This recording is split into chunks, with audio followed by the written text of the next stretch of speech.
I'm Mary Obana. I help people get unstuck. We are all meant to have full joy, pure love, complete fulfillment, and peace. You know what else? Each of us has a light, a unique gift that we are to find and share with the world. It's why we're here. It's who we're meant to be. But sometimes we can get stuck. Join me as I work with Spirit to help people from all walks of life receive the messages they need to hear so they can understand what's standing in the way of all the joy, fulfillment, love, and peace they are meant to have so they can get on with a life they're meant to live so they can shine. Real people, real stories, starting now. I was so excited after reading Shine to feel like I've unearthed something new.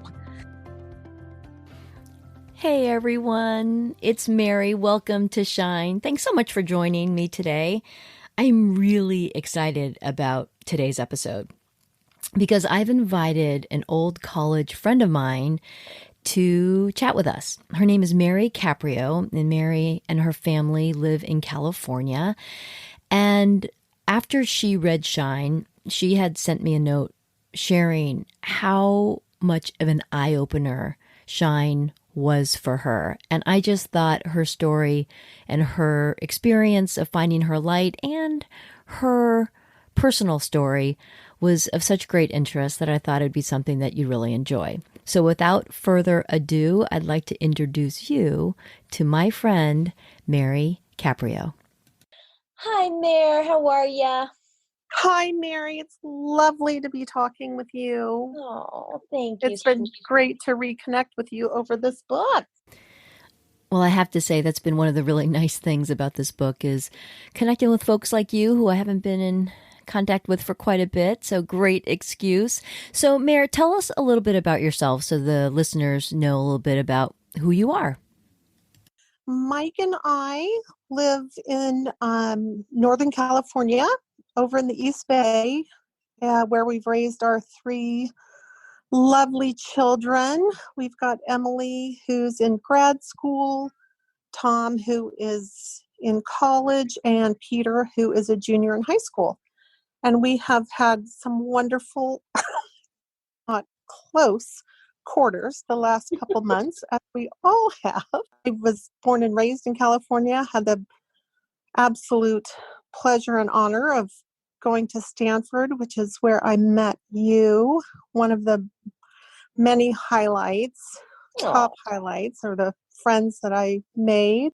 We've been out in the Bay Area 26 years, I guess, after graduation, and we're just rolling along in life. Wow. So this downtime gave me a chance to just power through a wonderful book, Shine. Thanks, Mare. So why don't you tell us a little bit about what your life was like going into reading this book? I mean, did you have a lot of questions? Were you in a contemplative mode? Were you just happy-go-lucky? I mean, tell us a little bit about that. Yeah, so I was sort of a hybrid, Mary, of, happy-go-lucky and, c'est la vie, but always with an underlying pull of what should I be doing? What can I be doing? What am I good at? What can I produce? And it was always from that angle, that quantitative angle, I guess. Mm-hmm. I should be working. I should be earning a salary, but never really feeling that in my heart.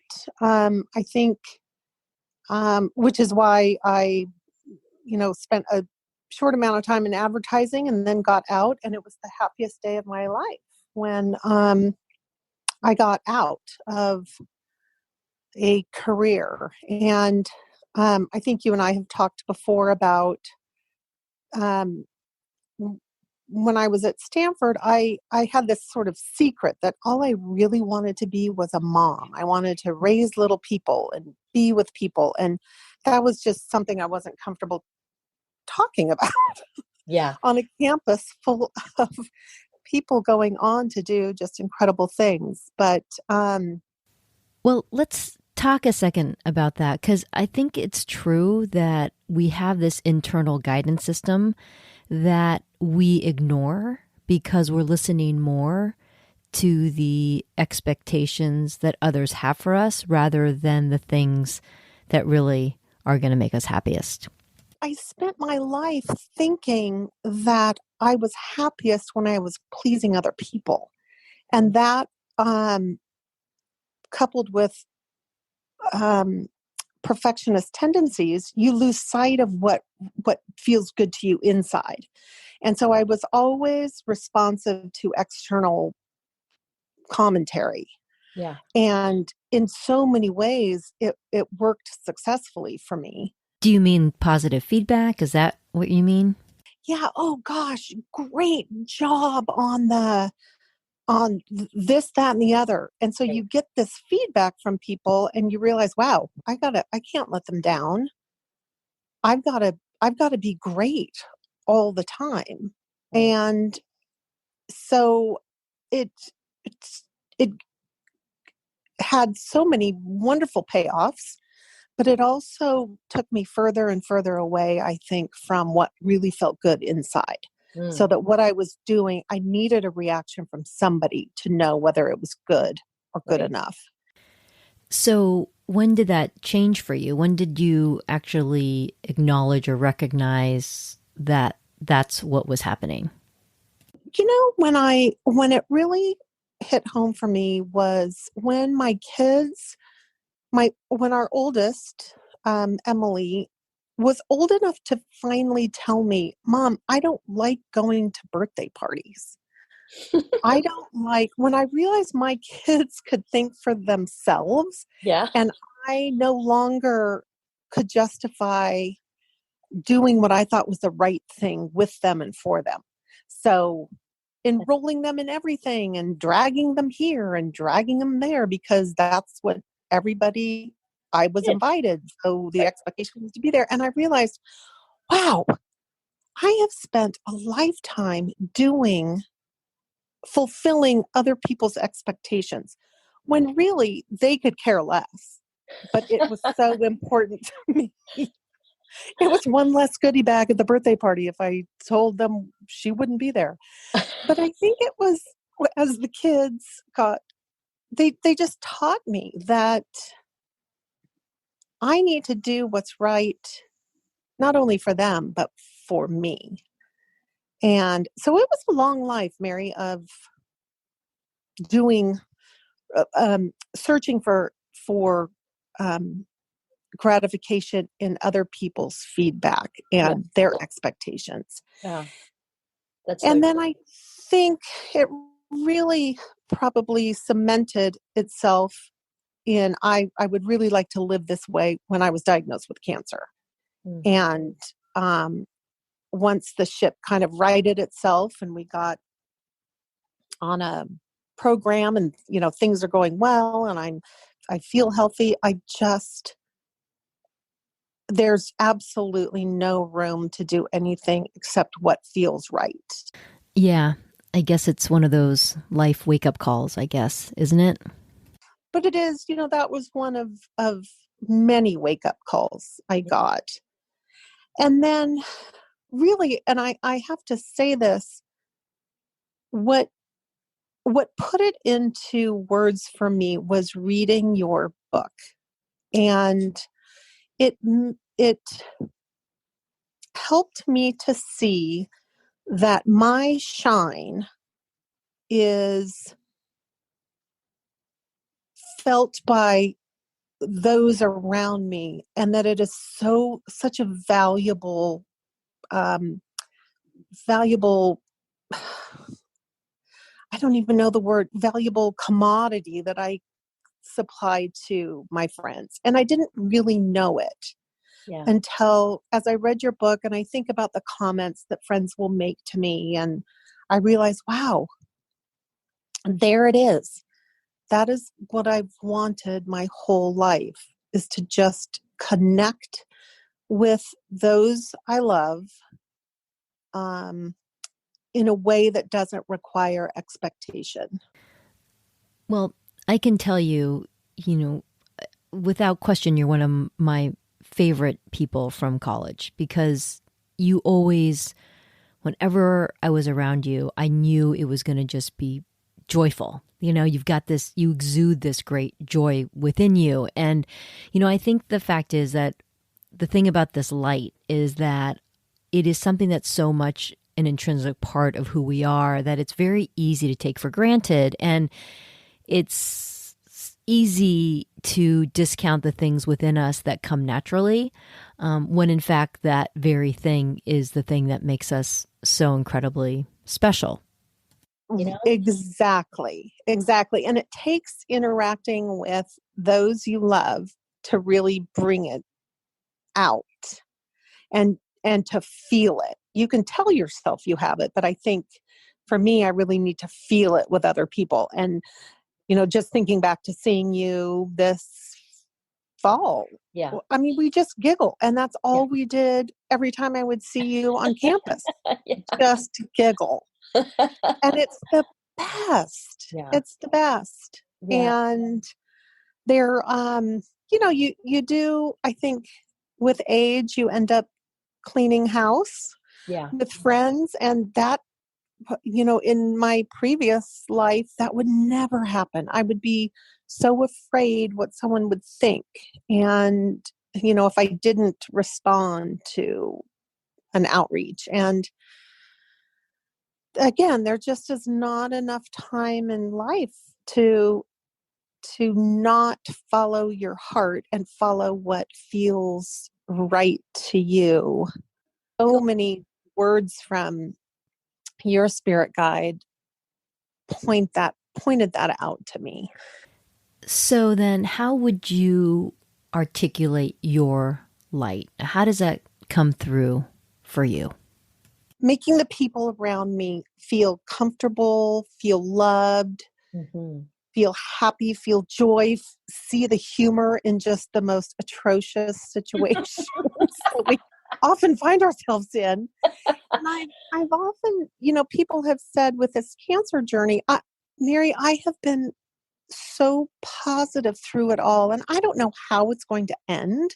Yeah. I mean, none of us really do, but I keep saying I have been blessed with this positivity that I haven't had to work at.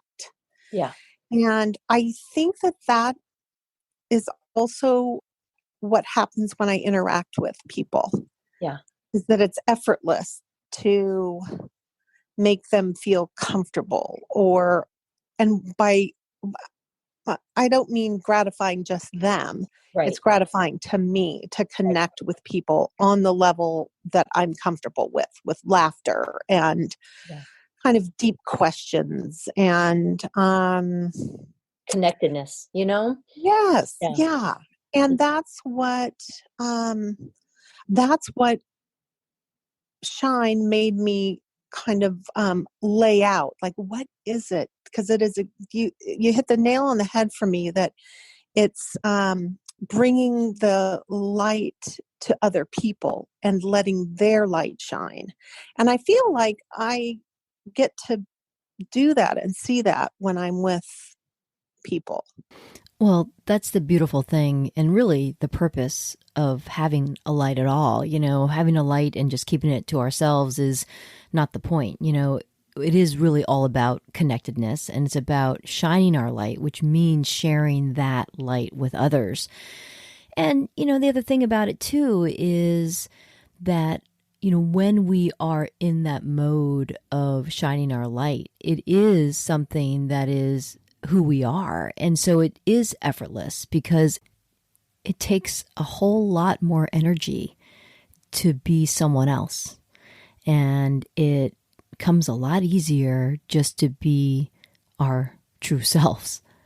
It's exhausting, and it makes things you don't want to go, you don't want to be, you don't. Right. Who am I going to, what is this group of people? How am I going to be with this group of people? And I think I spend a lot of time, tamping down my light in order to fit in with a different, a group that felt different to me, that I had to work at. I have plenty of people in my life who shine differently, but I feel blessed that they seek out my light. We like being around people when they're shining. That's just the way it works. When we are sharing our light and when we are shining, it makes others feel good and it makes us feel good. And that's really kind of the whole point of all of this in finding our light, because it is really about getting back to who we really are. And the hope is that they can feel however their light shines.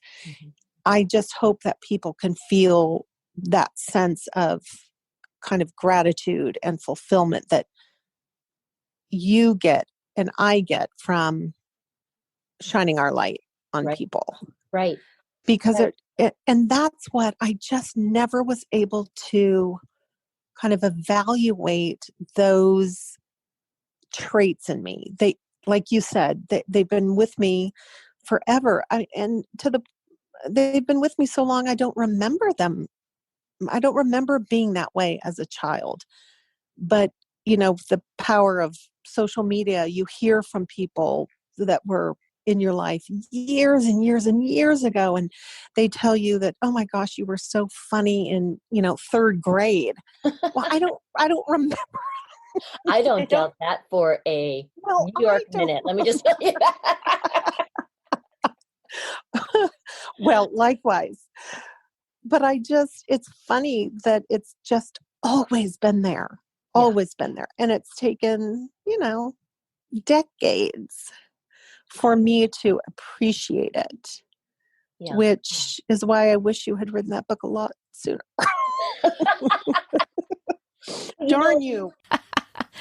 Well, you know what they say, Mare, things are divinely timed. Things happen when they're supposed to. And I don't know, I often think that if this book maybe had come to you earlier, maybe you would have put it down and maybe wouldn't have resonated in the same way, or maybe it was something that you would put down and you kind of pick up again when the timing's right. So I don't know, I feel like things happen when they're supposed to, But I have a question for you, now that you've found your light, how has that affected things for you? In particular, I'm kind of curious how it's affected your relationship with your family.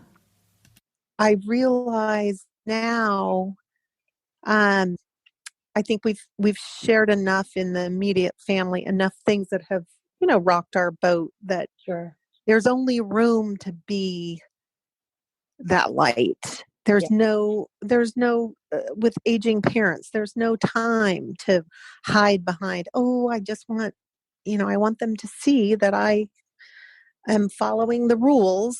And, that has just been so liberating.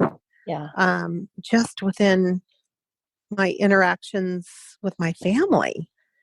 And, with the cancer treatments, there are days where, it's not great. And I would always sort of suck it up. And that was empty for me. Right. When I would You talk mean to not being them. able to be feeling like you had to be a certain way? Is that what you mean for them? Yeah. So, I talked to mom and dad. No, I'm feeling fine. And I'd hang up the phone and think, oh my gosh, I spent a lot of my life making them feel better. Doing that. Yes. And making those around me. And I realized, it does nobody good. Right. And I think if you can recognize when you're shining, if it's so important to recognize how that feels. Yes. And that is what we all should strive for. Well, yeah, because when you have ignited that special light within you, there is an immense peace and joy that fills every ounce of your existence. Not only are you feeling this joy, but the people that you're sharing this light with feels that joy too, right? And it feels good because you know you're doing what you're here to do, or more accurately, you're being who you are truly meant to be. And with that comes great peace and fulfillment, and all that stuff that we all yearn for is kind of resident within this truth of who we are. And so this path to finding our light is really just a return to where we're supposed to be all along. And I think that, our lives are such where it's sometimes you have to reach a certain point in your life, I think, or a certain kind of quietness where you can actually think about yourself, because we don't think a lot about ourselves. We're so crazy involved with all these other things that are going on with our life and keeping up with this and that we don't pause to actually look inside us and do some introspection. And that's kind of what this is really all about in many ways, right? I mean, finding your light is really focusing within yourself to find that which is super special about yourself. And that's awesome. Well, and I also think too, with this, shelter in place. Yeah. I mean, it really, I was so excited after reading Shine to feel like I've unearthed something new, because our life can become so routine and busy with that routine that there's I miss that, the chances to learn like we did for so long in our, all the way through our early 20s. Right. And to be able to sit down and read this and have the time to kind of chew on it and mull it over and think for myself, just to have this quiet time to really look inward and solidify those feelings I've had forever that I thought were just feelings, when now I realize they're my light. Yeah. Yeah. I needed this time I needed this quiet time. And it's so wonderful to have learned something so valuable.